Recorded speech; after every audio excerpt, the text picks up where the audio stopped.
But yeah, so I really want to know how did Tukes get into, the content game? And I know because I know you've been doing this for a long time, before social media hype, before reels and all this. Like, you've really been doing this for a while. Right. So just give me the rundown. I'm like so curious. So I was actually a dancer.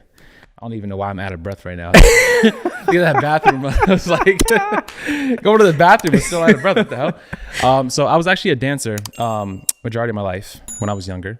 And I'm not really, not like when I say dancer, people always say like, well, what kind of dancer? Like, you were swinging on a pole or something? Yeah, like, no. So if you're a dancer, it's just a general term for, you could do either ballet, hip hop, whatever it is. So I was I guess you could say hip hop dancer. And I got into breakdancing a little bit, not to your level of breakdancing, but I would train every day after school. I don't know if you know Kyle, but my boy Kyle and a couple other people that I used to teach. So I guess now that I'm thinking about it, I kind of became a mentor in the dance world, like in my school. So I was known for that. And eventually that led to me going to a school. I wanted to do ballet. Really? So yeah, because I wanted to be a backup dancer. And I didn't know how to count music. I didn't have any formal training. So, when you see videos online, you're just doing whatever you see.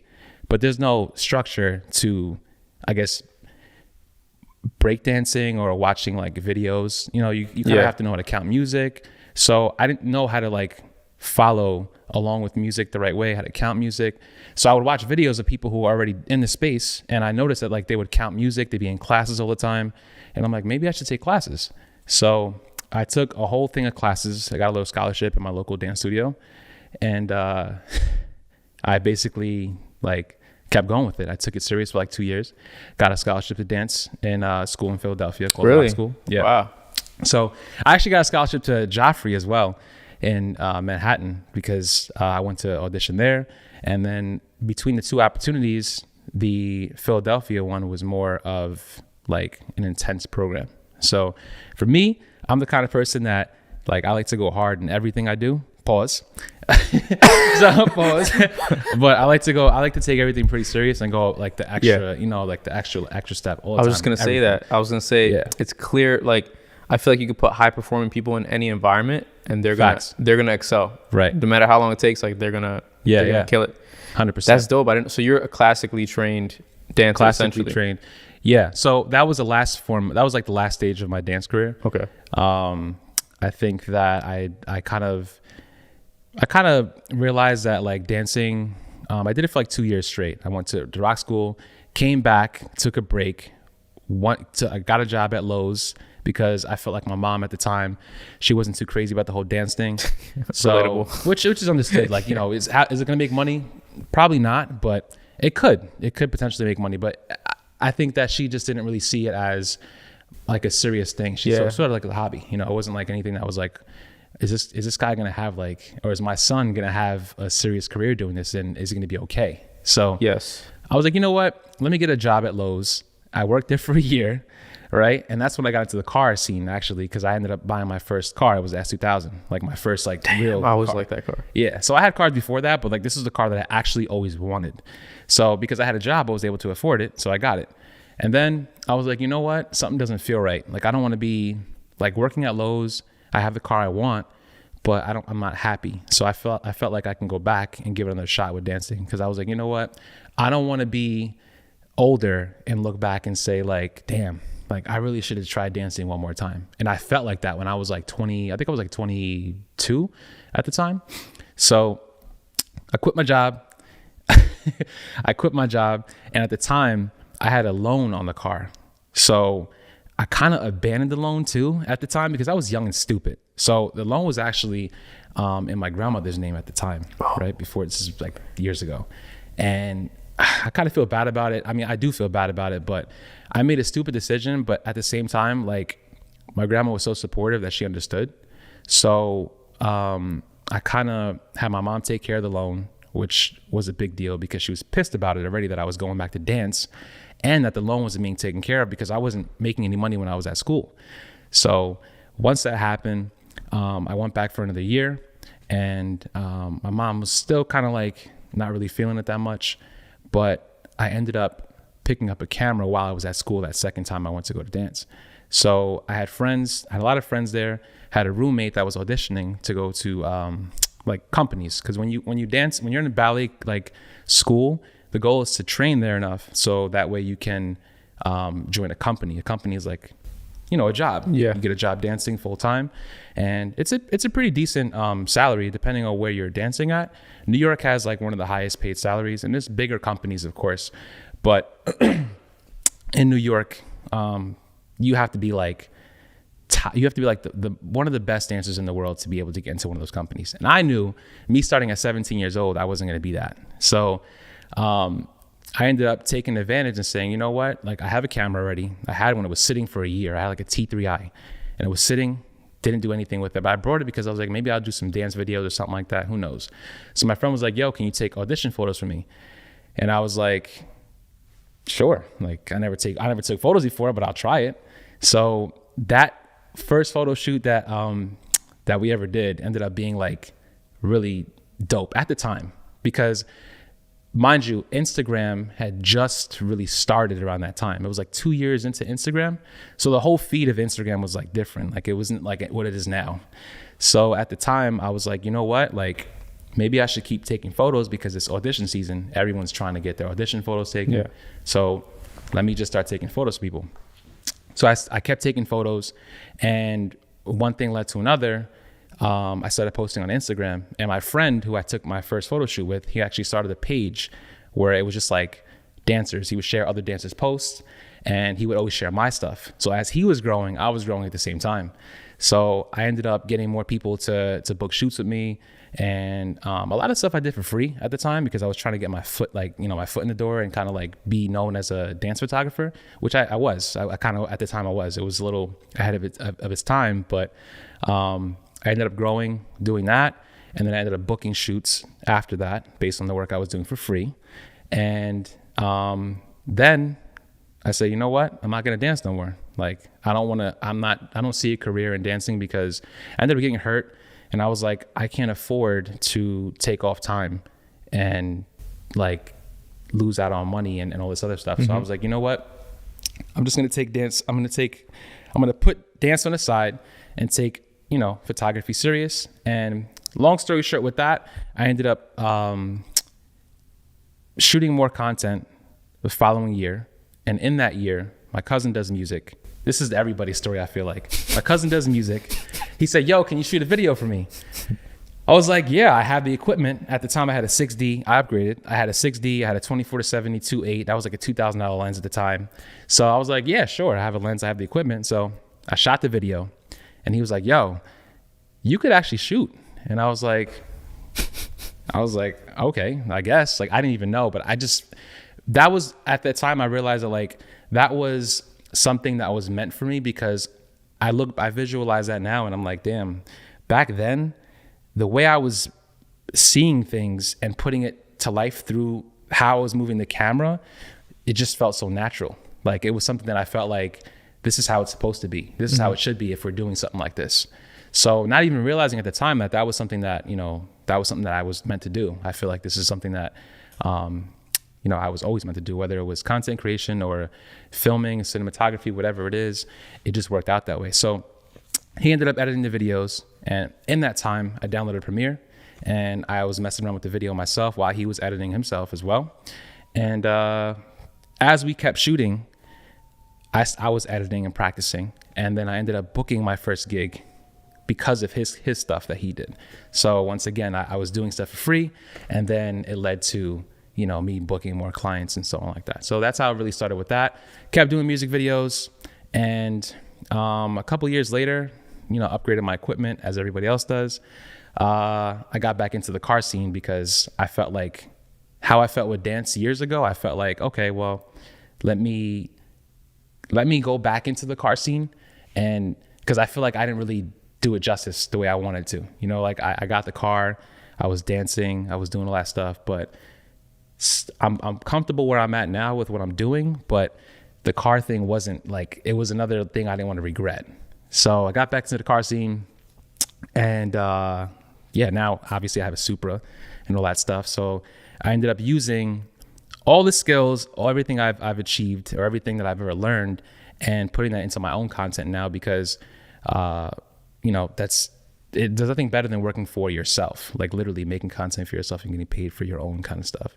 So now I make my own content. I get paid for my own content. I do YouTube videos, and that's pretty much where I'm at now. Yo, that was dope. That's so relatable too. And just to chime in, because I had a similar path minus the classically trained. I actually took ballet just because I'm trying to glaze over everything. But so ballet I actually took in high school. And so I did that, like ballet and modern. And that's where I learned like counting and all that, because I wasn't really very musically inclined growing up, because my mom was very religious, and she didn't let me listen to the radio basically. So breaking broke me out of that, out of that show. But no, that's dope, man. I think that there was a lot I missed out of there, because it could go on for. Of course, there's so many details, right? So many things. I know that as a filmmaker or anybody who's creating content, we all have our ways of doing things. But I feel like when it comes to this kind of stuff, everybody's path is kind of similar. When we pick up a camera, we do things for free, and then when we do things for free, we get rewarded for it later on, because we're building our portfolios. And then from that point on, the journey continues. So it's always a similar kind of thing. You meet somebody, you pick up a cat, like it's pretty similar. So it's very relatable. Yeah, no, 100%. So from dance into cinematography. Yeah. Right. Because I always had the idea, and I'm probably wrong now after listening to your story. I had this idea that you were like doing a lot of official cinematography on set, like on productions. You were? Okay. Because I don't know. I think I might have seen something on social that you posted once, and I was like, oh, like he's really doing some like real shit in the space, So I guess I was really that's how I first stumbled on you. I think it was probably back in maybe 2017, 2018. I remember. I think I remember speaking to you on Instagram. Over IG, like in passing, right? Yeah. And you're probably like, who the fuck is this guy? Like, yo. No. I actually knew you because of Christian, I think it was. Okay. So it was like, we knew somebody, Yeah, they always mention you to me too. And I was just like, our paths just never crossed for whatever reason. Yeah. But yeah, so from transitioning from working as a cinematographer into what you're doing now I know you're doing client work in a sense, but you're really more dedicated, more successful with, I feel, with your own brand. So like walk me through what that process was like, what the thought process, and like why you did it. So the cinematography aspect of it was more, honestly, it was YouTube University at the time. It was like, how could I learn as much as possible? And I was always the kind of person that I wanted my stuff to look extremely cinematic as much as I can. And a lot of the things I've done have always been by myself, and you know how it goes. So my goal with Tukes Productions was to make I can't even say content at the time, because it wasn't portrayed as content. It was like videos or film, short, however you want to look at it, but like productions, I guess. So my job was, or my goal at the time was, okay, how do I make my stuff look like it was shot by a team and not just one person? So on all my shoots, you can ask anybody I ever work with, I shoot for like 12 hours. And the price was never justified, ever. Like, and I'm telling you, I'm being super transparent. Like, I would charge $500 for most of my content on that page, and I would work over 48 hours just continuously, from like shooting to editing and everything like that. So the money was never like, everybody was getting a deal on me, but I'm the kind of person that if I see a vision, I don't really care about the money. And that's the problem with most creatives, that we don't even know how to be business people. Like, we don't know how to really manage business when we first start out. And because we're creatives, when you see something, you have a vision for it. Yeah. You don't even think about it. You're just excited about it. So I'm a very passionate person. And that was one of the main things that was driving me to keep creating. Because I would hear something, I would hear a song, or I would like get inspired by something I heard on SoundCloud at the time. And I would just be like, damn, like, how would it be if I shot a video with this kind of vibe to this song? Or like, I would watch music videos all day long, get ideas for like different lighting setups, and I would just experiment with myself. So that's one of the advantages I had, because I had plenty of time to, experiment and mess around with things, and I wasn't really working a job. I was working for myself. So every video that I was making money on, that was paying my bills, which I didn't have that many bills at the time, but you know, at the time that's important. Like if you're trying to scale and grow your brand, you kind of have to, you know, you kind of have to make use of your time as much as possible. And that was where my time was going, researching, spending time on YouTube, really learning how to do certain things, putting different filters in front of my lens to make a certain look, like all these things. So with that look and the style of my page, I was able to kind of create the vibe that it was a production. So I was able to be a director on sets and be like, yo, like this is what I want. And I know I can, even now you can put me on any set and I would know what's going on, because I've worked not only as a director, I've worked as PA sometimes, you know what I'm saying? Like I've done different jobs on set where it's like, okay, like I see, this is it. It's really not that serious. It's just when you're working union and production and stuff like that, like not saying that I did, but when you're working on those kind of sets, that people take their jobs extremely serious. So it's very political. People don't want to step on anybody's toes.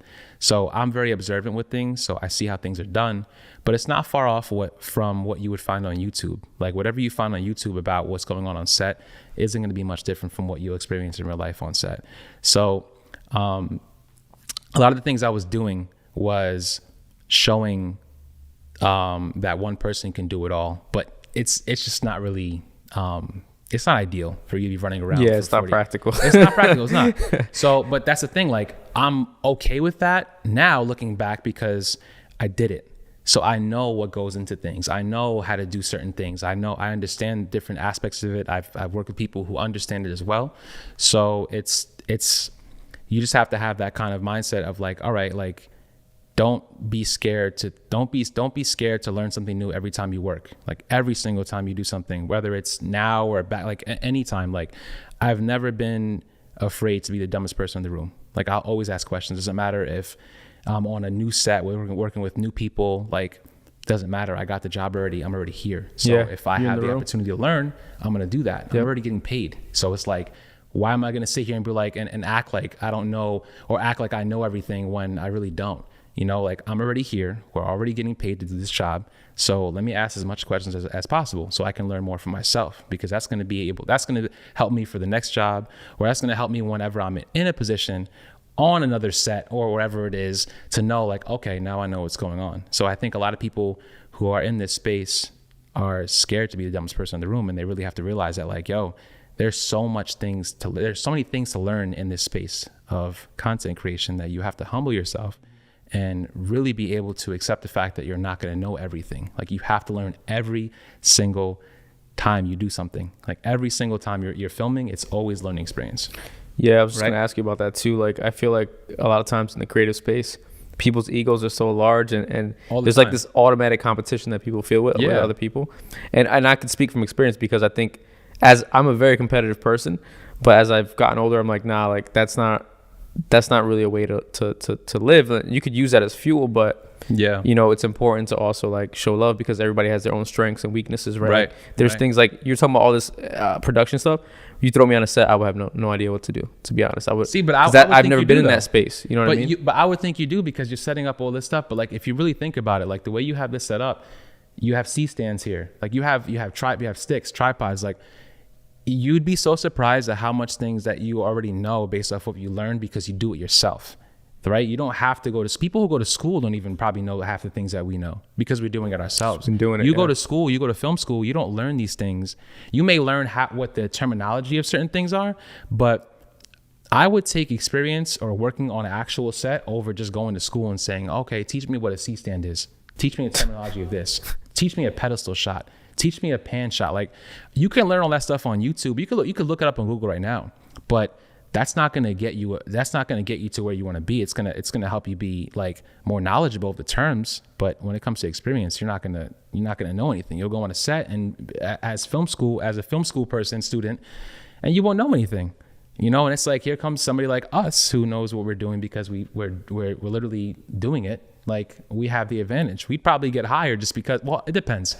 We probably wouldn't, but, you know, I guess it depends on what kind of set you're working on. And how big the job is or how big the project is, if it's union and all this other stuff. But I feel like when you do things yourself, you definitely get the most experience rather than just going to school and trying to learn something. You know what I mean?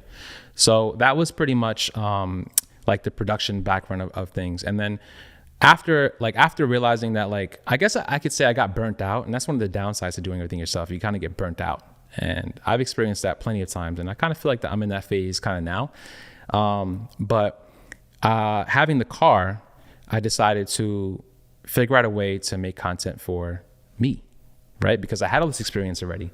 But I was like, well, I'm tired of doing all this stuff for everybody else. Like, what if I can so relatable. You know what I'm saying? Like, what if I can just like take the knowledge I have, all the equipment I have, all the money I've spent on everything, and just use it for myself? Because yeah, I'm going to make my money back if I'm doing more jobs, but like, it would feel better for me. I'd be in a better place if I know that my money was well spent on my content, not anybody else's, right? So a year and a half ago, I think it was about a year and a half ago, or maybe even a year now, a little over a year, I was like, you know what? I have this car, right? So I got this car basically because I have to explain that part. So I got the car 2 years ago now, right? It was 2020, I think it was. And my goal was to get this car, hook it up, and do content with it. That was literally my plan, right? So my way of getting the hookups was to film for other shops in exchange for parts, right? So this is the thing that like helps you when it comes to learning how to create for other people and doing it for free. Because at the time it was, what was I making? $500 for a video where I was working so much. But it's like those little, like those moments kind of always stick with me, because it's like, all right, if I could do a car video, or if I could do a shop video for somebody for a minute, like I've done music videos at 3-4 minutes and I've worked hours. So if I could do a video for a minute for a shop, that's nothing. Like, that's not really, like, I'm used to this. I'm already seasoned in this kind of space. So if I can do that and just get my car hooked up in exchange for, for content, then like, why? That's a no-brainer. Like, I'm already making money doing whatever I'm doing. So it's like I could just make content for other shops and get the parts on my car without having to pay out of my own pocket, right? So I did that for about, I would say, a year. I was filming, and then my car got done. And I got my car done in 6 months after I purchased it. So the car was done. The same way you see it now is pretty much close to, with the exception of the interior. It was done. So I had the car sitting for about 6 months because I had the car done, but I was like, well, what am I going to do? Like, Reels wasn't out yet. There was no Reels yet, right? So at the time, it was still kind of hard to grow if you didn't really understand Instagram. And that was a really tough time to get into, because a lot of the times it was like shout out for shout out, or trying to network with getting people on the share pages. Yeah, there was no really collaboration kind of things like that as it is now. So TikTok was out, but my dumb mistake was thinking that TikTok was like, oh, you have to get on there and dance. Like, you don't have to get on. That was just like the thing like people were saying. And it's like, I didn't want to be in like the TikTok kind of like world with that. So, excuse me. I ended up a year later after I got the car, I ended up making a video of me washing my car. The car was washed already. It was in my friend's driveway. And that video ended up blowing up on Instagram. And the reason it blew up was because the car looked fake. Because I guess at the time of day I filmed it, the clouds were out, like it was like getting dark, and the car looked like it was a render, like it didn't look real. Okay. So for me, being with the background I have with filming, it was normal for me to have stuff look like that, because it was just like, all right, like I'm filming with a camera, like I know angles, I know how to do certain things. I had a gimbal at the time too. I think I had a gimbal. Actually, no, I didn't. But I knew settings on the camera, how to make the camera look good. I shot it in 4K. I think it was 4K 60 at the time I was filming it. But that right there was what made it look so, so rendered, because of the frame rate, which, if on a technical aspect, like only you and I would know that, but most people won't. They won't even understand how. So I filmed it that way, and the video blew up. It had like 1 million views. And this is back like when Reels first dropped. So I took those videos, put them on TikTok, and it was like from there on, I just like got my first hit with like, you know, growth on Instagram and then TikTok as well. I made a video with my girlfriend, and that video blew up. And from there, I just kept making content. So I got my car to where I wanted it to be. People knew who I was based off the car. And it was very early too with the Supras, because not too many people had it public on Instagram. And if they did have it, they weren't content creators like I was. They weren't like they weren't filmmakers. So I had an advantage. I had an early advantage, and I jumped in it right away. So from then on, I kept posting. I grew my girlfriend's account as well on TikTok. So my goal was with her was to make people think that the car was hers, because I was smart. like, I noticed that in some of the content. you know what I'm saying? Yeah, So smart. even now people will come up to me and be like, yo, like, is that your car? Or is that like your, and I'm like, nah, it's my car. But like, you know, I just do content with her. So that was a play. Like, I'm not going to be, you know, I'm not going to lie about it. Like, That's smart. That's marketing. so it's marketing. So I was like, babe, let's cause she never did social media like how I do. So I was like, babe, you know what? Let's take advantage of this. Let's use the car, because the car is already done up. Let's use the car. Let's take pretty much, I'm painting the picture. Pretty girl, nice car, does well in the car community. That's just how it is. You can have a basic car just with some wheels, with and a girl can pose in front of it and get 30,000 likes.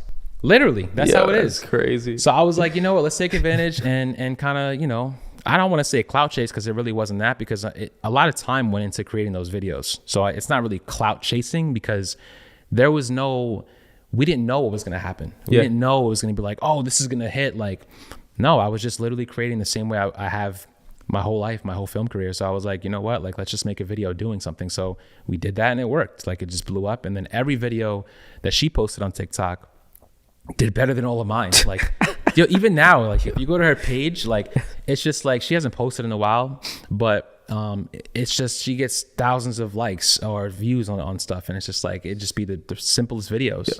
And girls do very well. Girls do great. It is what it is. They do great on social media, especially with cars. Yeah. So, because not just guys, like girls like to look at girls too. That's the thing. Like, yeah.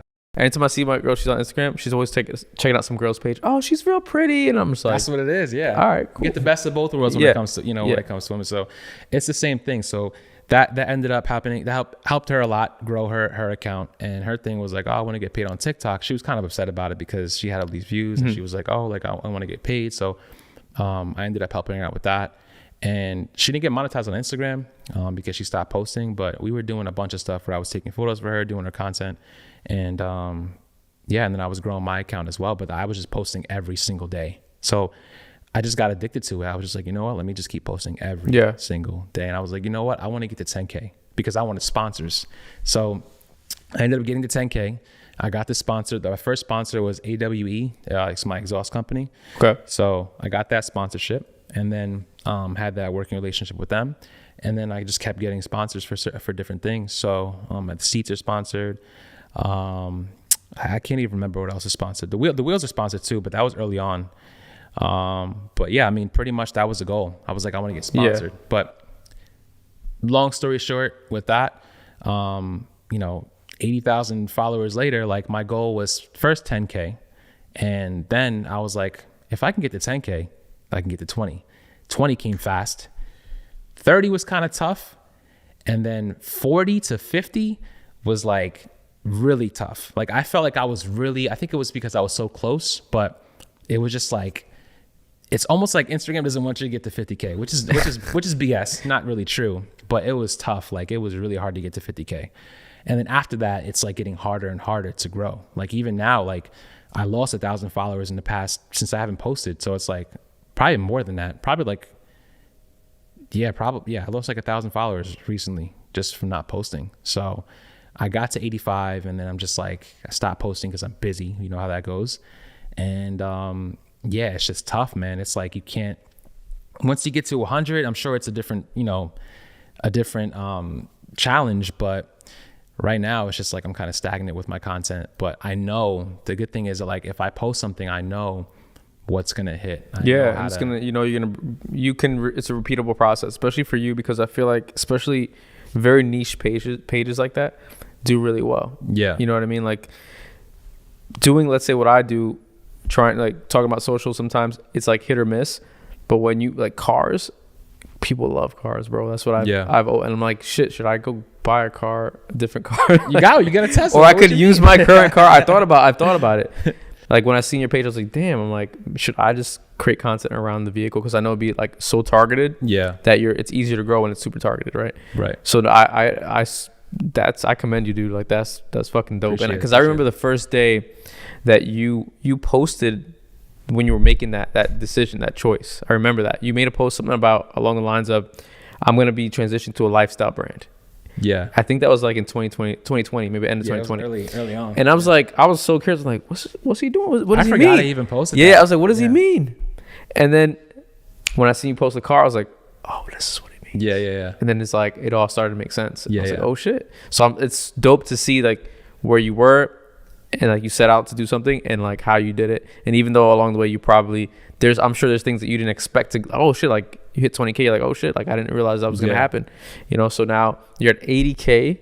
Like 80, that's 85. I mean, I say 84. It's like 84 point something, but like, we'll just say 80, just to, because you gain some, you lose some, whatever. Yeah, no, I'm always. That's the thing. It's like I don't get upset. I used to get so upset by that kind of stuff, but like when it comes to this kind of stuff, you can't really get upset about anything you post. Like it's tough. Nobody really talks about the mental challenges of like social media. Like you have to take a breath after every post. Like even before I post, like I had to take a deep breath and kind of tell myself like, all right, people are going to think, because it's pressure when you have that kind of following. Like if you had a post that just hit 1 million or 3 million views before, the next one is like, you feel like you got to top that. I feel like that. So that's great. For me personally, it's like, I kind of say to myself like, all right, you know what? This may not do well, but I feel like it will. But when it does, when I know it's going to hit, it hits. Like I know, like, you ask my girl, like it's the same thing. Like I'm like, babe, nah, this is the one. This is gonna hit. Like I know it. And then another one, I'd be like, depends on how I feel in the edit. Yeah. But I just know, and that's the beauty of knowing how to create for your audience, is knowing what's gonna work and what's not gonna work. So, and a lot of the stuff is like seed fillers, things that are just to get the algorithms, like saying that I'm consistent. Yeah. But a lot of stuff that I know is gonna hit. So like, I don't really get upset by the following number. I just kind of look at it as like, all right, cool. Like, yeah, I'm losing 1,000 followers, but I know how to get them back. It's sort of like I can't really relate to that, but like if you hustling, if you're making money a certain way and, you kind of, you hit a dry spell or whatever, you know how to make it back. You know what you got to do to get it back. No, but not just hustling. I think in business in general, right? I think, and I had this idea the other day. I'm like, wow, like once you understand like your lane, you don't really overthink about money too much, because you can always get that back, right? Time we can't get back, but money we could always get back some way somehow. Yeah. So I guess followers, since it's similar, because like currency now, attention is currency. So so it's similar. You don't stress about losing 1,000 because you post something next week and you get 2,000. That's it, right? Yeah, that's crazy. So that's how I look. I mean, if I post something next week, I'm probably not going to get 2,000. But the thing with Instagram now is that like it takes so. I mean, I don't know if we want to talk about the algorithm and so on. We'll get into that.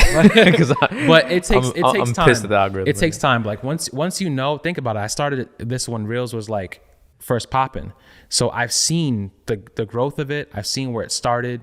I know even back then, like it used to be a 4-week time span for like when you're posting. It was so weird, and it's different now, but you just know the algorithm more with posting, with time. Like the more you post, the more you realize certain things, and you're like, okay, like it's like a business. Like if you know what I'm saying, like if you put something out, if you put an ad out for something and it doesn't work, you kind of have to really analyze it and understand why it doesn't work. So it's the same thing with content. Like if you know why something's not working, then you have to fix it and make changes and then put it out, and get to the next one and post the next one and do those changes to the next post. So that's just how it is with Instagram. But and TikTok too, same thing. But understanding, is key when it comes to the algorithm, or any algorithm when it comes to social media. So that leads me to my next question. And let's talk about IG real quick. So in terms of the algorithm, what have you learned in the sense like that you could apply or give advice to anyone what they should do to tap into it, right? And I know it might be different based upon what you're doing, like what kind of content you're making. but because I feel like they've tweaked it to a point where it's like, I don't know, you gotta post so much to and I guess that's what they want. Yeah. But you gotta, like you said, you gotta post so much to then figure out what hits and what doesn't. So what have you found in your growth phase? Like, even though most of it was by mistake, but you don't get to 80K by mistake, right? Like, that's just some not. people do. Some people do. If you buying followers or if you're doing no. stuff, there's a way to do it, bro. Yo, I'll land on somebody's page. I'm like, you have 200K followers, bro? Like, yeah, you could tell. Nah, you just have to go through the page. But I'll talk about that too when you. Yeah. but you know, like, so what advice would you give to someone out there that is just getting started? They don't really understand like the game, I guess. Yeah.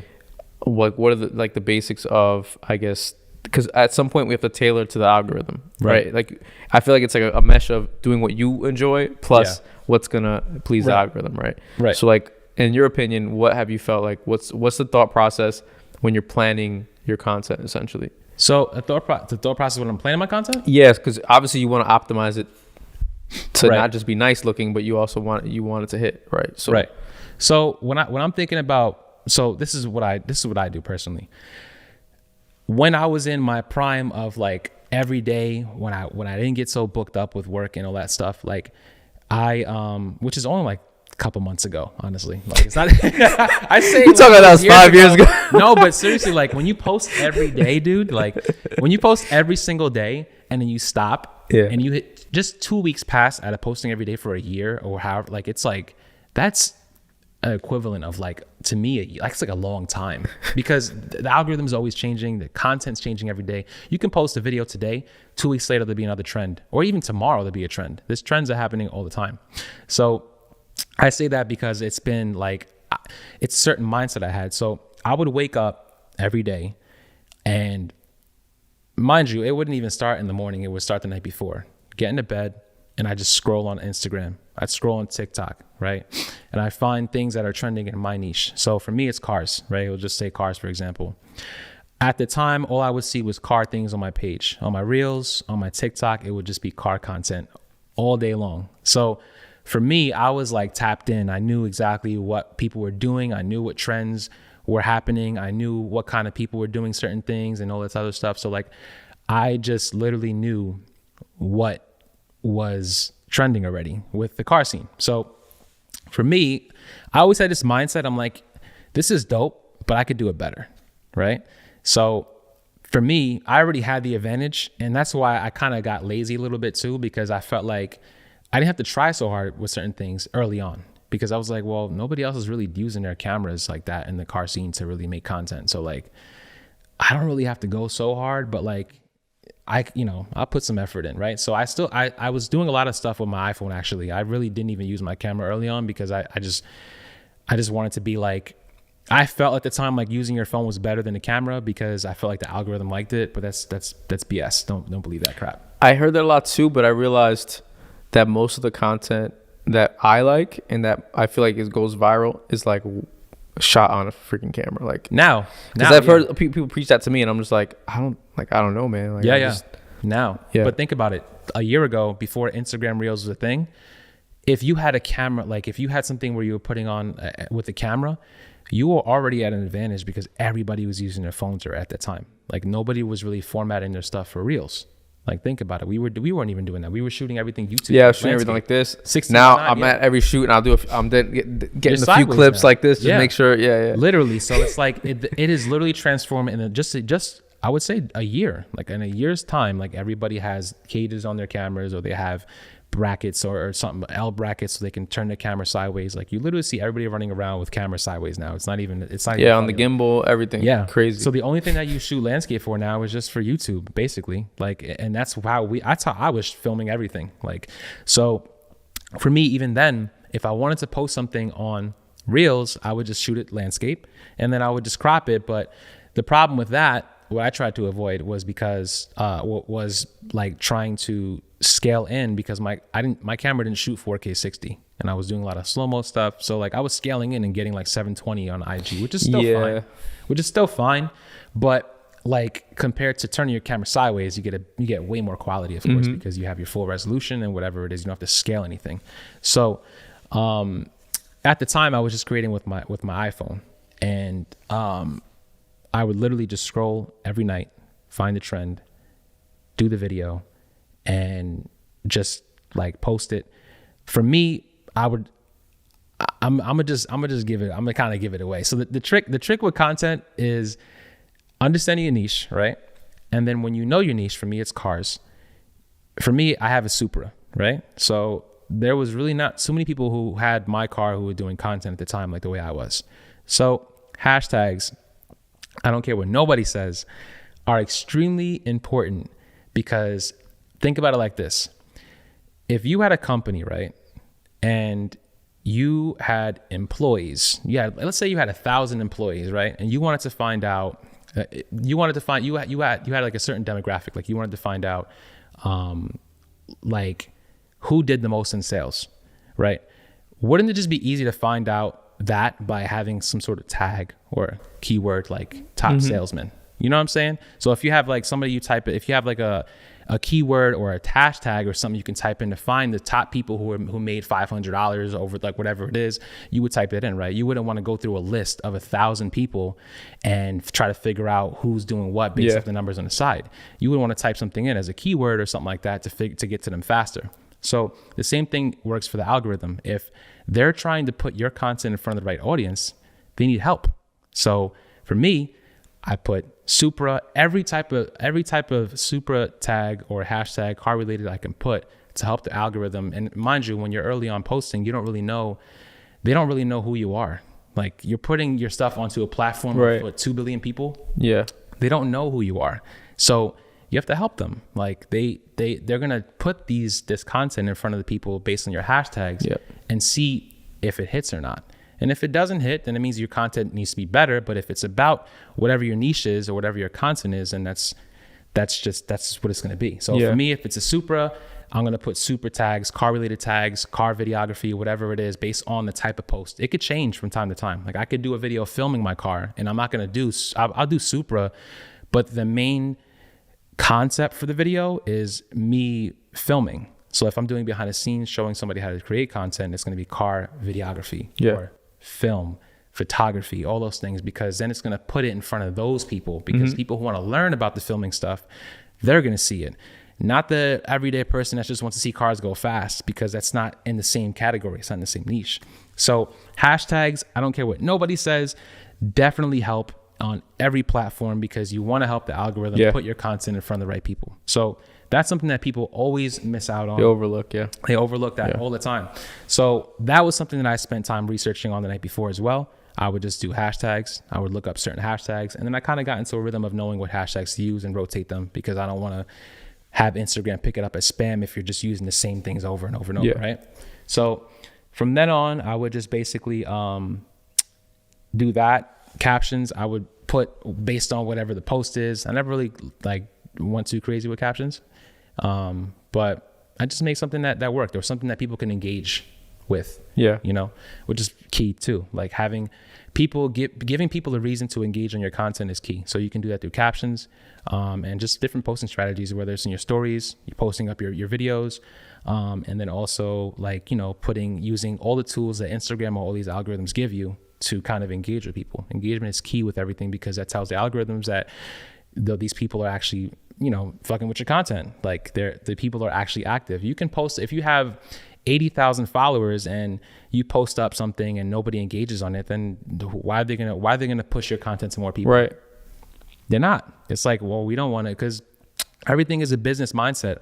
It's like it's like I said before, you're gonna put out the best ad. If you put out 2 ads and one of them doesn't work, you're gonna put the other one out, like the one that's making money. Like it's the same thing with Instagram. They want to be able to keep people on the platform, and keeping people on the platform is giving them content that they're going to be entertained with. And that's how it works with everything: YouTube, TikTok, Instagram. So don't be selfish and think that like you're going to post your content on social media and you deserve these views. Yeah, you because don't my deserve content is anything. great. You don't deserve nothing. It's entitlement. Yeah. Like nobody cares who you are. And that was one of the things I learned early on too. Like all these rappers I was filming music videos with, like I would do all this work for them, and then they would have the crappiest marketing techniques. They would post everything, and it's like Fuck up the crop or something. yeah, it's like, dude, like, bro, like I did all this work, and the least you could have did was market it, especially if you didn't pay what you were gonna pay.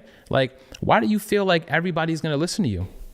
Bro, crazy. It's Like, why do you feel that way? Like, why do you feel like everybody knows who you are? You're not no Diddy. You're not no, like, you know what I'm saying? You're not none of these people. Like, I don't understand like why you feel like you're not entitled. You have to treat this as if like it's a fresh start. Even for me, every post is a fresh start for me. I'm not going on there thinking like, oh, I have 80K, like I'm gonna just post something and like, nah, it's like I'm reaching out to a new audience every single post. YouTube as well, TikTok, especially TikTok. You meet new people come across your content more frequently on TikTok than any other platform.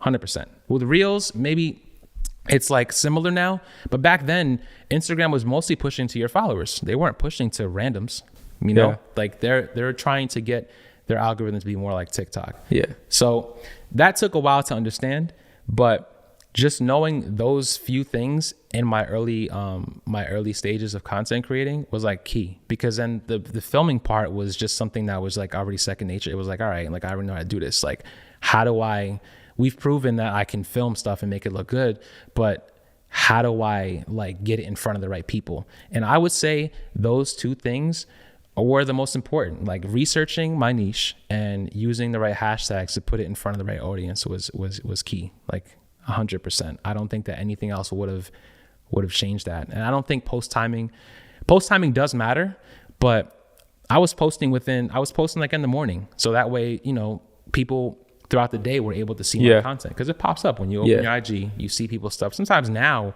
it wasn't like that before, but now you see people's stuff from days ago. Yeah, it was never like that. Yeah, I've noticed that too. But these are the things that has changed with Instagram.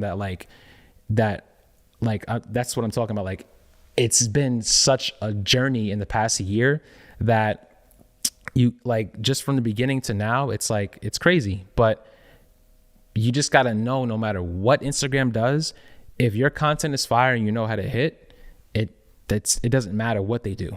It doesn't, because people get upset like, oh, my views are down. It's like, well, why do you feel like you should be posting the same kind of content already? Like, you have to level up. Like, nothing's gonna stay the same. You're gonna, like, that's just how it is. Even with the music industry, like anything. Like, okay, we're tired of hearing the same song.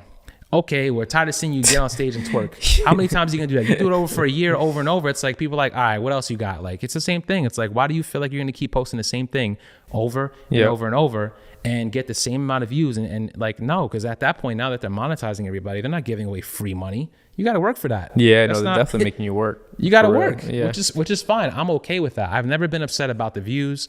I just look at it as like, okay, bet the next one, I got to level up. Why did this not work? Let me see what else is going on. Let me see maybe if I'm using too many hashtags this time, because sometimes they do that too. But I'm like, nah, I don't think that's what it is, because I see like maybe it was a timing. Did I capture their attention in the first 3 seconds? If I didn't do all that stuff, then obviously it's time to, you know, to make some changes. And next post, I'll make those changes, and that's what usually happens. So sometimes, even now, if you look at my page, like I have some posts that have 1 million, some I have 700,000, and then the other ones, which I know in my head are C fillers. Right. Other people don't see it that way, but for me, it's like, nah, this content is too long. It's more like cinematic. It's more something that I wanted to do as a creative, not something that's like really for the algorithms. You know? Yeah, I feel the same. So when I'm curating my stuff, it's the same thing. It's like I'm trying to cater, and then there's ones that I do that like, this one's just for me. Yeah, whatever it may be. Right.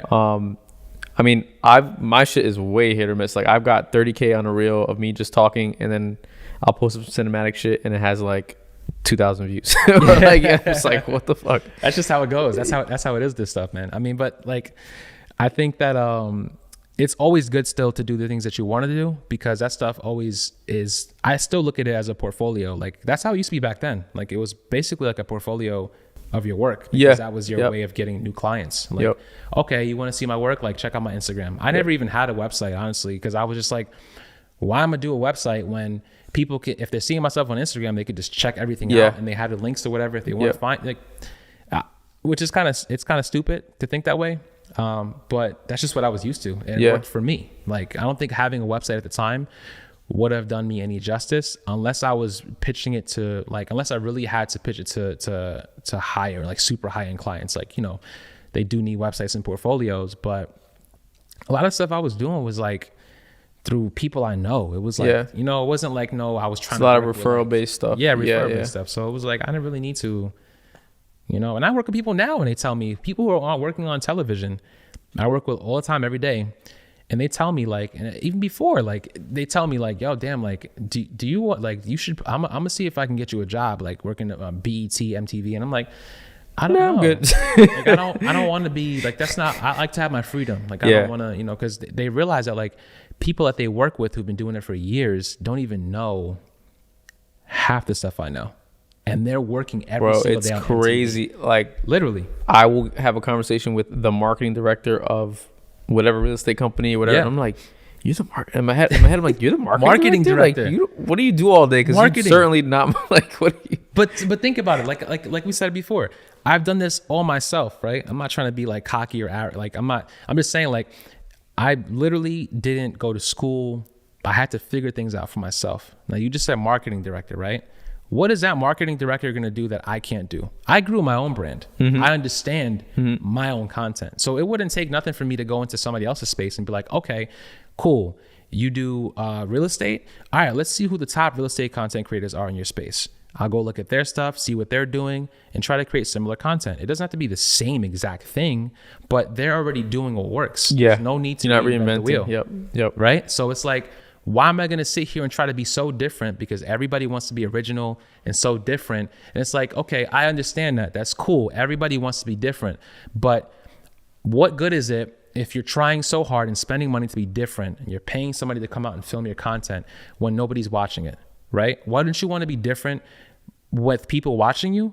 So in order to get the eyes on you, you have to do what's already working to a certain extent. Before you get to that. And that's what I'm doing now. It's like, all right, cool. Maybe I'm not posting the things I was posting a year ago, but now I'm trying to post more of me because everybody's car pages is just a car. Nobody wants to be in the photos. Nobody wants to be like, you know, I'm more like, I'm trying to be more of a brand as Tukes, where it's not just about my car. Like, I can show you how to film. I can show you how I film my car. Yeah. I can show you how to film, period. I can show you everything you need to know about growing your brand and so on. So that's just what it is. Like, people have that misconception of, okay, well, like let me just fucking let me I'm special. Yeah, I need to like I'm special. Like, no, like, you're not. Like, think about it. Like, and this is respectfully. Like, you no, know, of course. I don't mean that. Yeah, like, because I thought the same way. Like, I thought that same way. Like, oh, my content's why is this guy getting 2,000? Like, that's a hated mentality. Yeah. But, you know, when you think about it, like, you have to humble yourself and say, like, all right, like, you know, this makes sense. This guy has an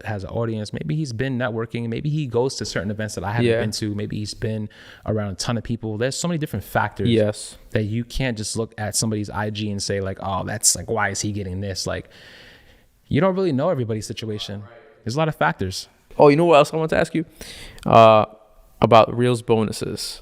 Okay. Because people been asking me about it a lot, and I'm just like, yeah, I've gotten paid, but like, I know a guy that's gotten paid for real.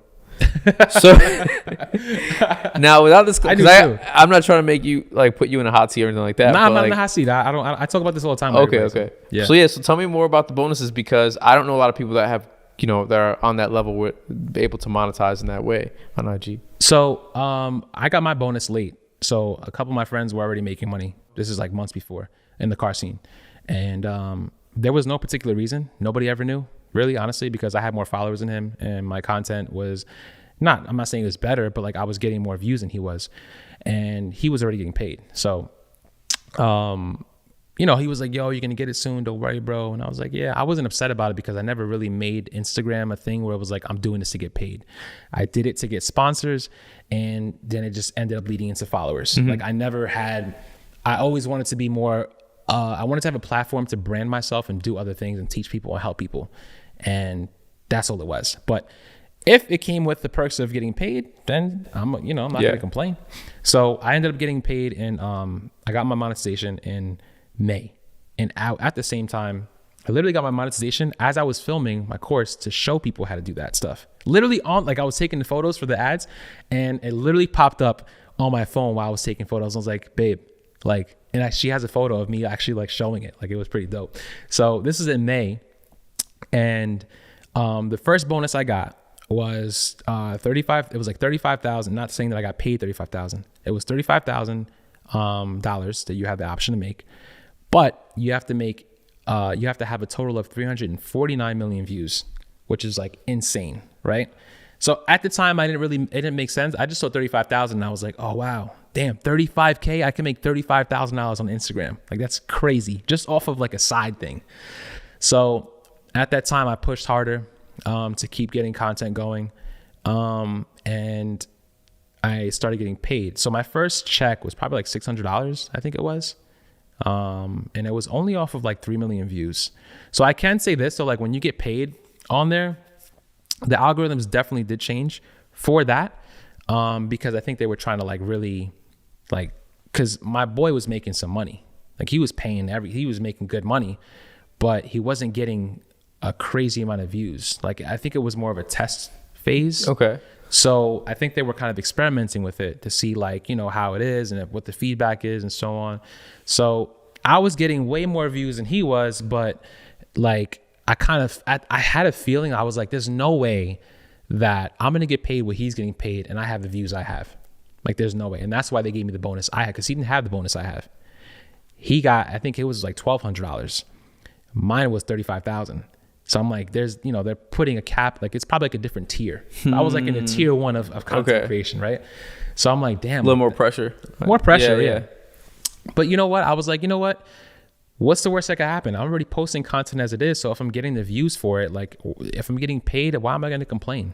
Like, I think that people get caught up in like, oh, they see the money, like, oh, like I can make 35,000. And it's like, their videos start getting like not as many views and they're like, oh, damn, like now see they're limiting our posts, they're doing all this stuff, they're doing this and that. Like, nah, it's not, that's not really what it is. I think it's more of like, you guys, fun time is over. Like, like you have to know how to make content now. And that's what TikTok is great at. They know like if something's good or not, you know what I'm saying? So, and every now and then you have your posts that come up like, why does this have so many views? But I found myself watching things that like, if it has views, I know why, because I'm hooked on it. Like I'm watching it.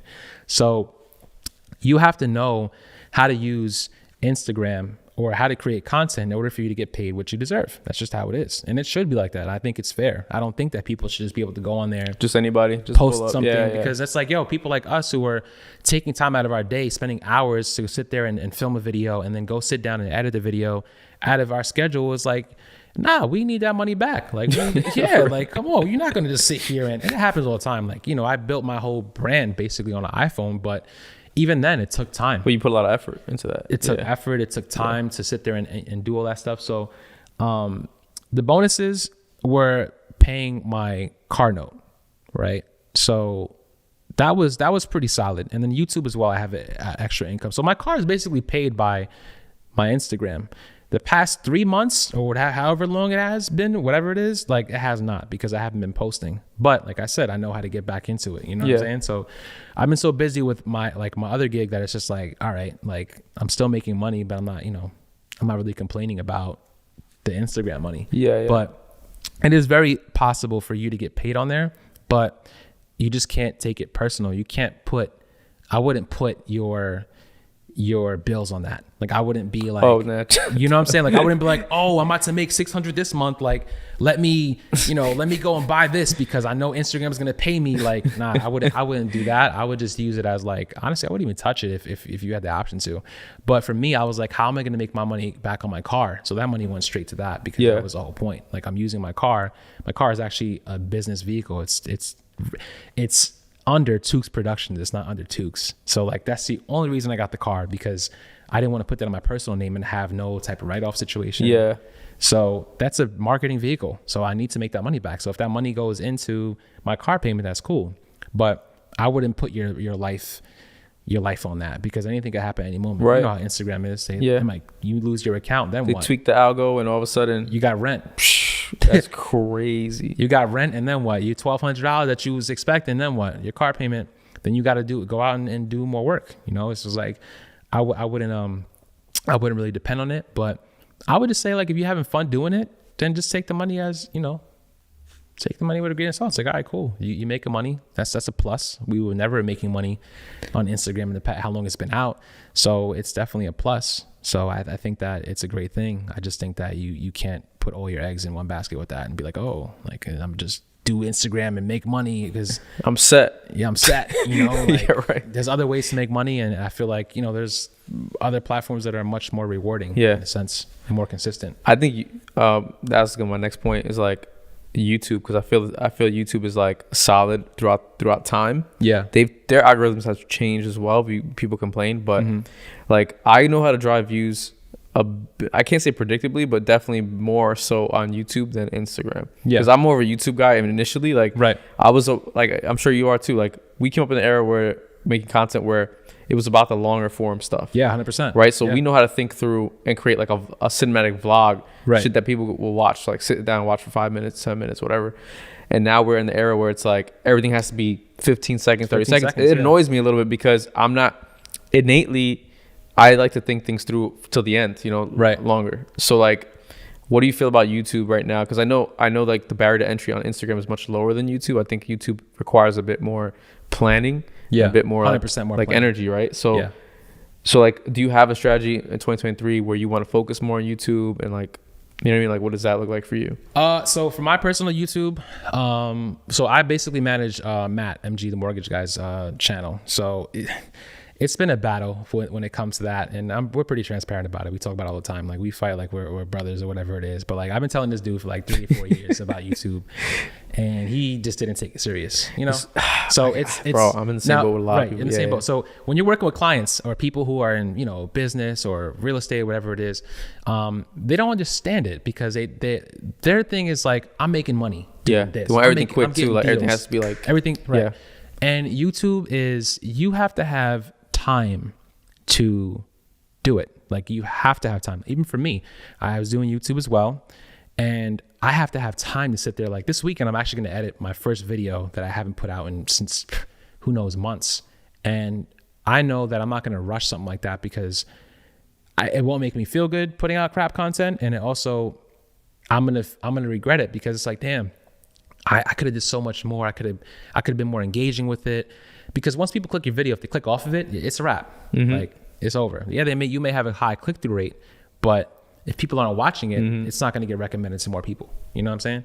So I manage his channel, and now we're taking it serious because I basically redid the studio, built the studio, and all that other stuff. So now that we have content where we can literally sit down, cameras are already set up, teleprompter, all I got to do is open up a laptop, open up the software, streaming software, and hit record. And we just put out content like that. It's that easy. So I made it more easy for him to be able to come and sit down, film, and that's it. There's no editing process because I'm literally editing. We have a switcher. I'm doing everything, overlays on the screen. We're still experimenting with it a little bit, but the goal is to not have to edit. And which that's gonna not last, because we have to edit to a certain extent with YouTube, because you have to have things coming up. You have to be able to either keep people engaged if you're a really good speaker. If you're not, you have to have B-roll popping up. Yeah, you got it's got to be. That's just how it is, and it works the same with Instagram too. Like, if you don't capture somebody's attention in the first 3 seconds, it's a wrap. You're gonna swipe off the video. So same thing with YouTube. If you don't have YouTube, you have a little bit more of a buffer. It's more of like, I would say like anywhere from 10 to 30 seconds. That first 30 seconds is super important. But even then, most people drop off that first 30 seconds. A lot of time you see like a big dip in the beginning, unless you're showing a highlight in the beginning of the video or a recap or something like that. You're probably not going to have that drop in the beginning, which is why that's another tactic people use. They put like the highlight of the video. Yeah, they'll grab the hook and put it all the way at the beginning, and then right. Yeah. But the problem with that too, sometimes if your content is not that like great, I would say, and it could be better. Problem is, if they don't find any interest in that first 30 seconds, then they're gone. Like, so it's like, you really have to have something that's like, oh wow, like if you can pull somebody in with the first 3 seconds of Instagram and you know how to do that, then I feel like you'd have an advantage of doing something like that on YouTube, because you know how to, in that first 3 seconds, like if it's like a 10-second thing, you know what's important. you know. But if you don't know what's important and you feel like it's important to you and you're kind of thinking for yourself, it may not work. So you kind of have to know what your audience wants to see and what's engaging in that first 10 to 30 seconds, I think. Even 30 seconds is kind of pushing it, but it really depends on people's intros, really. So with YouTube,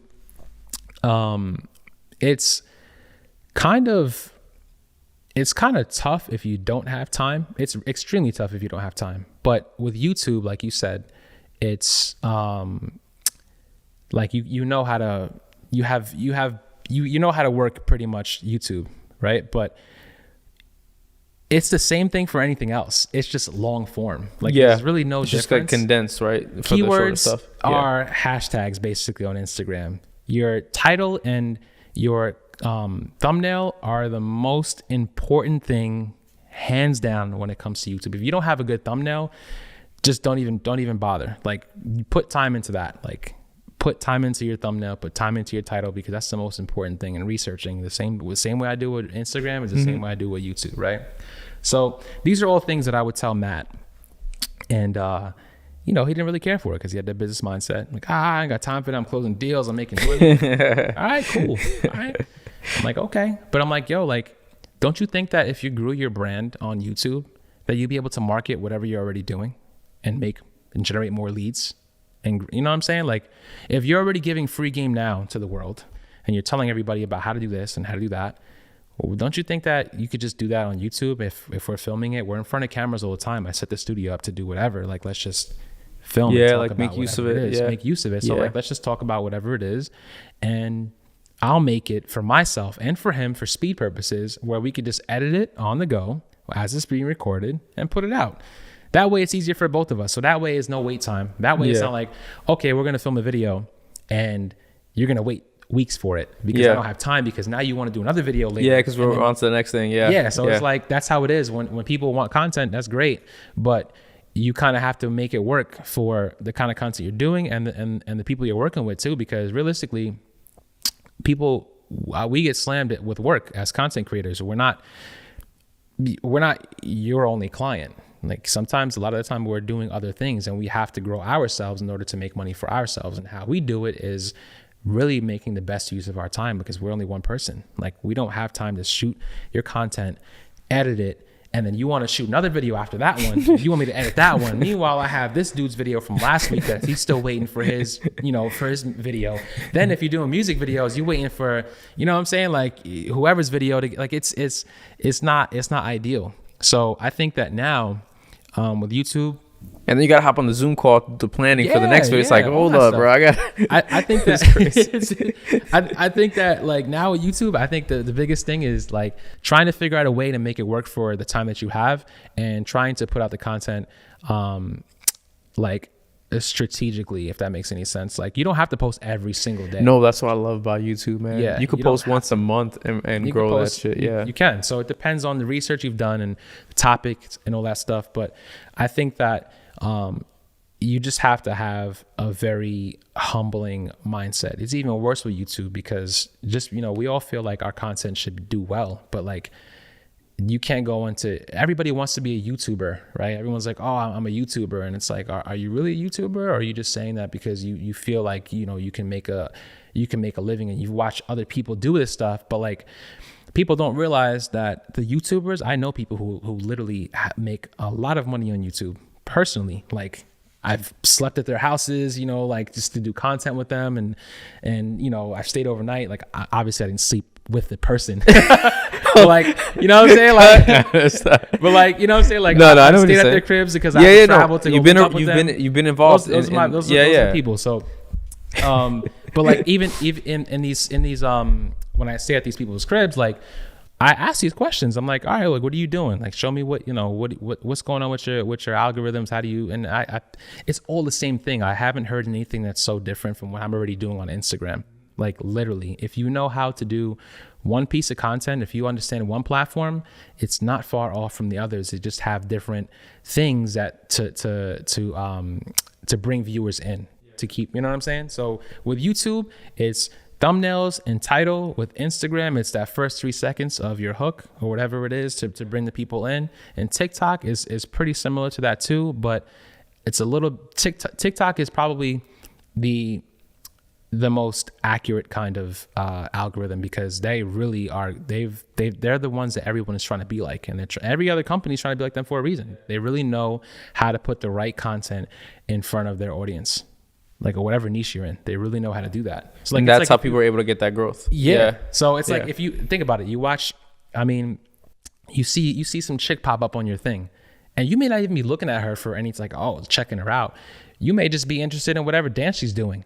Next thing you know, you'll start seeing a bunch of girls on and it's like, yo, you sit next to your girl, and it's like, you see chicks come up, it's like, nah, babe, I wasn't even looking like that. Yo, like, there's this meme page, I forgot the name of it off the top of my head. They'll always promoting for like girls, like random girls. And for us, that's exactly that happens. It's like, I just open up IG, and they like, I follow them for the memes, but sometimes they put these girls, and then my girl's like, what are you looking at? I'm like, yo, I don't. This is not their usual content. This is they're making money. It's embarrassing. It's crazy. But no, that's crazy. And so are you saying that TikTok or IG hasn't figured out like how to properly like really cater to each person's interest? Do you think that's the problem versus like? Nah, they're good now. I think they're much better. I mean, the question was about YouTube, but like honestly, it's the same. It's literally the same thing. Like, it doesn't really matter across the board. Although YouTube, I feel like they really figure it out, man. With the shorts. No, YouTube. I'm talking about more so long form content, 100%. Yeah. Short form, TikTok. But for long form, YouTube, 100%. They pay the most, the most rewarding if you know how to, leverage it and use, content the right way. They know how to keep you on the platform. They know how to put the recommended stuff in front of your face to be like, okay, like this, I have options. I have choices.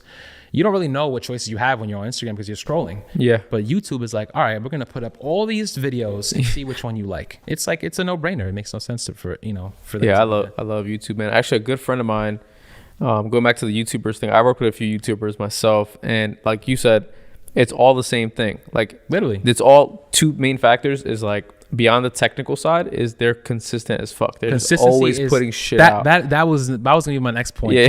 Consistency with YouTube is by far the biggest thing with that, outside of the thumbnails. Right, and the titles and stuff. Yeah. Those three things are key.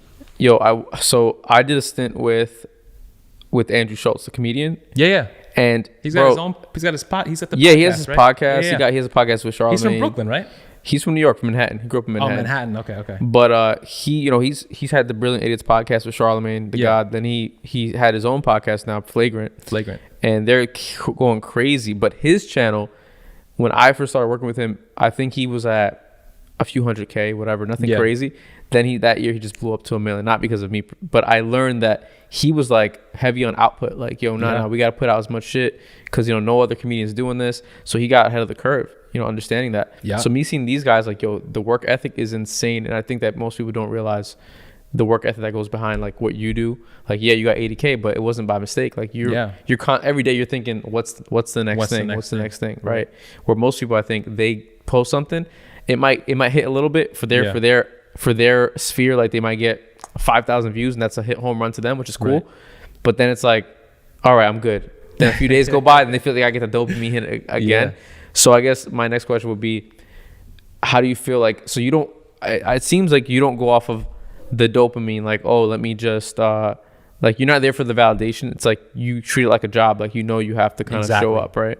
Exactly. Yeah. I that's the thing. Like I literally, it was my second job. Like not because of the money, I wasn't even getting monetized either, but it's literally my second job. Like I literally woke up, set my camera up and all that stuff, and then went out to go film. And sometimes I'd be filming after work. I'd be filming at nighttime till 2 a.m. My girl would hate it, but it's trying to go to sleep. Babe, like, this is, I have to please. Like at the time, it was more about, giving content to the audience, people that wanted to see it, because I didn't really have no other reason at that point. I already had the sponsors I wanted, and I still wanted to grow, but I just wanted to be the first to do it in the space that I was in. But now it's like everybody's got supers. Not everybody, but like, there's other content creators who have more followers than me with supers, which is cool. But at the same time, it's like, that's just how it is. You can't really be upset about that. It's just, no matter what, your content is always going to be different for everybody else. Everybody else is unique in their own way. And you kind of have to just, you know, focus on yourself. Don't worry about what everyone else is doing in your space of work, and, you know, just take it day by day. And if you're serious about it and you really want to grow, then you have to treat it as a job. 100%. So yeah, I definitely take content very, very serious, whether it's for myself or for anybody I'm working with. I always give out free game too, because there's no trick. There's no like, oh, you have to post at 6:37, and if you don't post this caption the right way, like, nah, you just got to be consistent, and you have. Yeah, I don't like that those mantras. I think it's cool to have like your best practices, but like you said, there's no magic bullet to doing any of this shit. Yeah, there's nothing I can tell anybody different. Like I even gave Christian a rundown. Christian's talented, but like I told him, I say, yo, bro, like, you know, like you playing music, you're really good. You know how to make music. And I would tell this to people too, like artists that I used to work with that were very, like, they have a very good voice. This is back in the day. I'd be like, yo, like, and these artists that blew up, they were making videos on like, I don't know if you know LMA. She was doing covers, and she did this one Chris Brown cover. Like, this is years ago before she blew up. And, she got signed. She's like a big artist. Oh, now. wow. It's like off of doing covers of other people. But most of these artists do that. Like, if you are talented, just do covers. I always told anybody who I came across that I work with, if you have a voice and you are talented, do covers, because people are always looking up covers, and new music is always coming out. So if you are the first one to create a cover to a song that just came out that everybody loves, whether it's a Beyonce song or some type of R&B song, Chris Brown is a perfect example of that. Like, he makes hits all the time. So it's like, why wouldn't you want to jump ammo? on that? There's so much ammo. So much. So it's like, there's so much room for anybody to grow. You don't have to use that time, like, because you don't even know who she is, but like, I'm sure if you heard her song, you'd be like, oh, okay. But nobody, if they see her, if they just discovered her now, they don't know where she came from. So don't get so caught up in the beginning phases of your growth, because people are always, there's going to be a new set of eyes on you every single day, or every time you put something out. Don't focus on that right now. Just try to get your followers up, grow a little bit, using your talent. And, you know, then eventually you can grow into doing your own thing. That way you have eyes on you already. You know, or you can create a song if you're really good at singing, and you can leverage TikTok and really know how to bring people in, then that's cool too. But if you can't figure it out, just do covers. Like, that's the easiest way, I feel like, to grow as an artist, more of like a singer, or even an artist as well, doing covers. Yeah, I've told a musician friend the same exact advice a few years back. I'm like, look up what's the trending songs right now and just remix them. Like, that's it. How else are you gonna? Because think about it. If you post your video on YouTube, right? What are you gonna post it as? Like, I don't even know a rap name, but whatever, like your rap name and then the song, like, okay, like, but who's looking that up? Nobody's. Who's looking that up? Seriously. Okay, cool. You can post it. The only way that would work is if you were sending out your video to thousands of people and they all clicked on it. And if they stayed on the video to watch it, if it's not terrible, then that's your shot right there. Because then YouTube or whoever it is knows that, like, yo, this is good content. Let's push it out to more people. Let's recommend it. But you have a way higher chance of growing doing a cover, because think about it. People are already searching Chris Brown. They're not searching you. They're searching him and his song that just came out. So if they're searching him and his song just came out, there are people that like to listen to covers. They like to look for people who know how to sing the song in a different way without the beat. So there's your chance. Be put in front of those people. Keyword, hashtag, whatever it is you need to do to get put in front of those people, so that way you have that audience looking at you already, and then that's your shot. Think about it. If you want to get signed to a label, you have to present something to them. You know, it's going to be something that is talent related. So it's the same thing. You're basically presenting yourself to an audience of people like the same way you would if you were getting signed to a label. So if it's the same process, like, you just have to put it out in the right direction in order for people to be able to know who you are, you know? So it's the same thing. Once you understand that mindset and you humble yourself, I think, then I feel like content creation is just easy. Like, it's just like, okay, I know what we got to do. And you got to be patient. You can't just like expect views because you feel it's good. It takes time, especially with YouTube, bro. Like it takes months for your video to actually really pick up and get views. Like, yo, I just got a comment last night on a video I posted 2 years ago. Yeah. And this video is like the primary like driving factor of subs on my it's like just keeps going, bro. Like that's the same thing with it's me. crazy. But I mean, you know. Yeah, no, but that's the thing. Like you just said, the primary driving factor to your. But did you know that when you posted it, that was going to be the main? So funny story for this particular video. So this video is titled "AirDrop for Windows," right? Okay. It's basically one of the biggest problems that Apple users face, right? Because you were telling me that. Because we were talking about it, how you like working off a Mac because you can just. And I had the same issue yesterday because I was transferring something. And I was like, "Fuck, I just get an iMac." But anyway, I've been using the system for a long time. So since like 2018. But I made the video in 2020 and I had literally in my notebook for like the longest time to make this video. But I was like, nobody cares.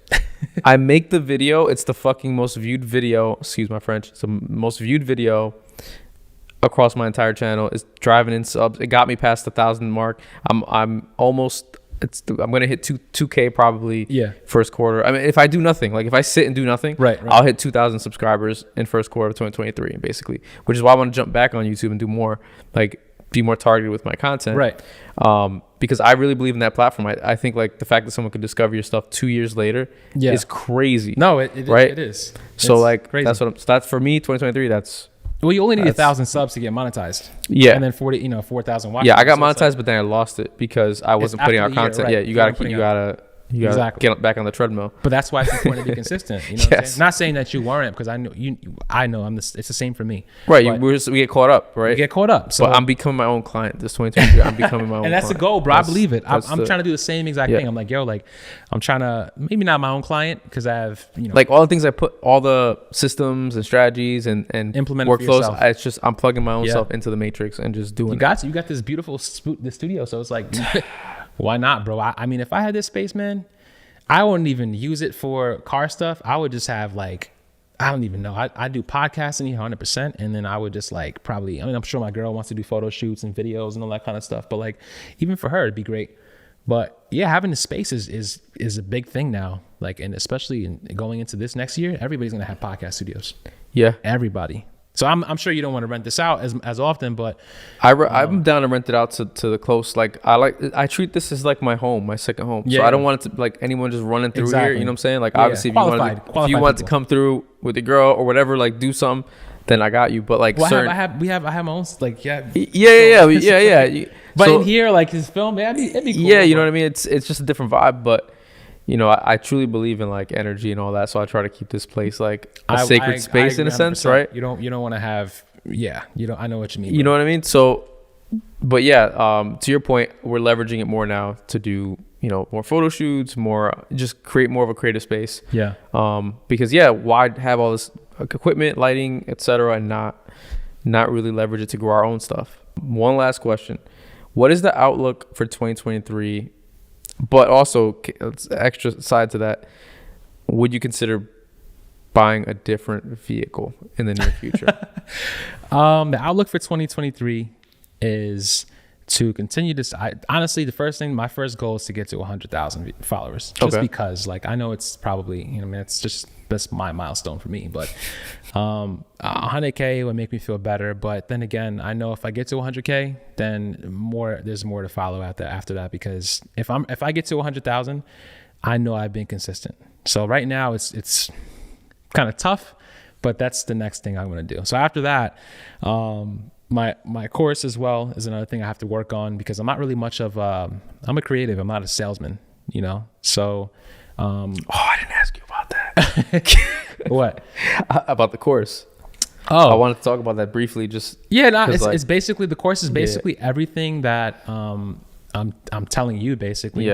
Which with more detail and more so how to shoot, how to record, how to use a gimbal, how to use certain techniques, how I basically grew my brand with just an iPhone.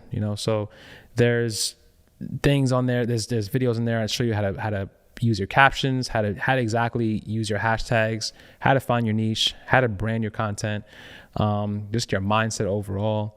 And then camera settings that I use for iPhone, things that you can use to make your quality, much better, rather than just taking out your iPhone and pointing it at something and shooting.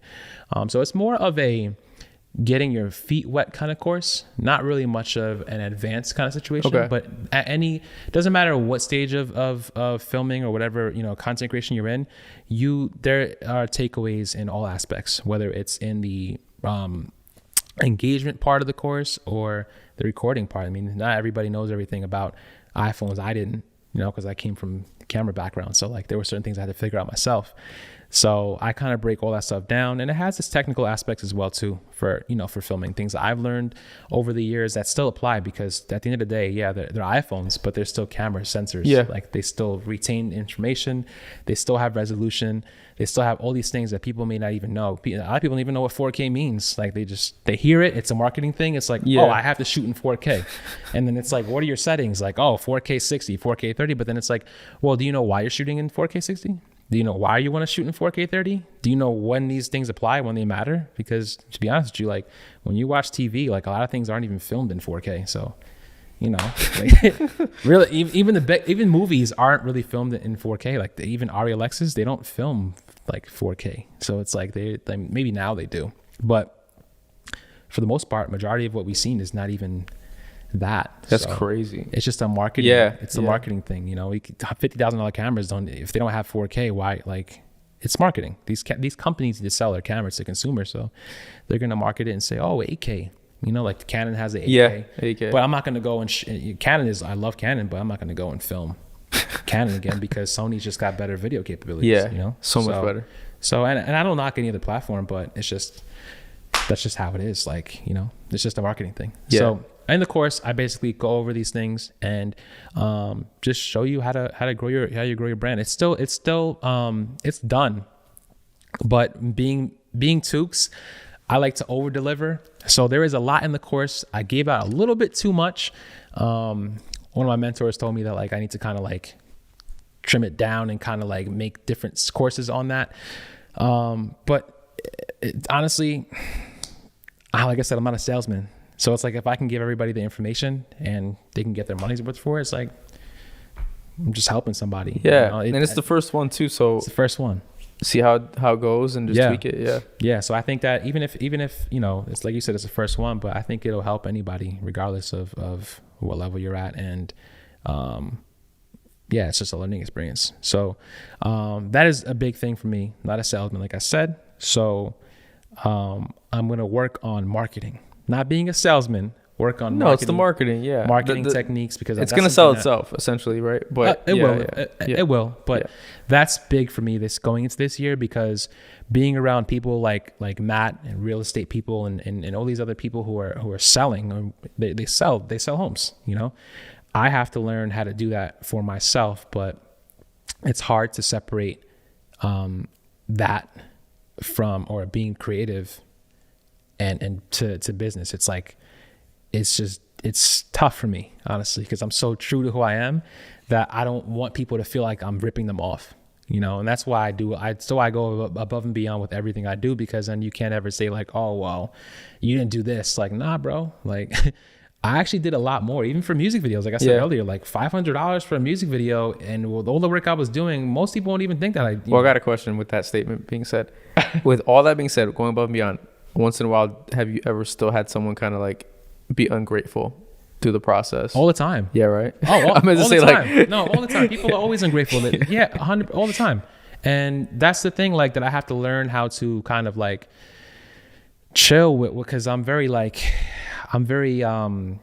open about how I feel, if I'm comfortable with you, So if you rip me, if I feel like I'm not, you're not appreciating my time, then I'm gonna say something like, nah, bro. I'm like, the same boat. I had to actually fire a client recently for that. I would too. For that same reason. It was like, the vibes. It's like nothing you do is good enough. Like, you do something, you go out of your way, or you be like, oh, it's gonna be like this small fee because it's a whole other like 3-4 hour session. Right. They give you a part time. Then you go, you know what? Forget about it. It's fine.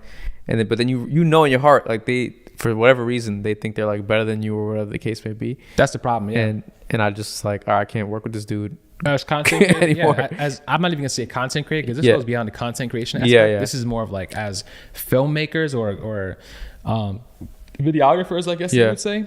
We aren't really respected that much, and I think in this day and age, we will be, because people like them or clients are going to need us more than they ever did, especially with how our content and the direction it's going right now. They're going to need us more than ever. So it's like, you have to respect me because you can't do this yourself unless you buy the course. You then go ahead. Yeah, that was a little marketing technique I just did right there. You see how I set that up? Well, that's a strategy though, right? Like if somebody comes to me and I go, you want to create content, right? And they're in a certain price point, or they can't afford to, let's say, hire me full out. Here's the course, right? Yeah. Then when you're ready, we could do something. Yeah. Right. But sometimes I think that would be slick because people will go through that and realize how hard it is. And it's like, no, but that's why we work with people that are high level, because the high level people already know this. Yeah. They don't want to go. Matt doesn't want to go fucking set up a camera and a light. He didn't know all this. No, he has though. He has. I'm sure he has. It's been 4 or 5 years now. So like, right. We've been through phases. Right. But I'm saying at this point, he don't even want to touch. He doesn't want to touch the record button. He's talent. He's become talent. So it's like, I'm cool with that, bro. Because you know what? Now I could do my job. Yeah. Now if we need something, yo, Matt, we need to get this light. How much is it? All right, whatever, get it. Cool. Like I'm not stressed. Like it's like, yo, whenever we need to do something, he listens. I don't want to say he listens to me. He respects what I'm telling him because I know what I'm talking about. Like I'm the one who's doing the research on the side. You're not, because you don't have to. You're educating people in your craft. Let me do the same thing for me, So it's like, yeah. So I think that going into this year, I think that's going to change a lot, and it already has, honestly, going into this next year. That was a big thing with me, is being respected.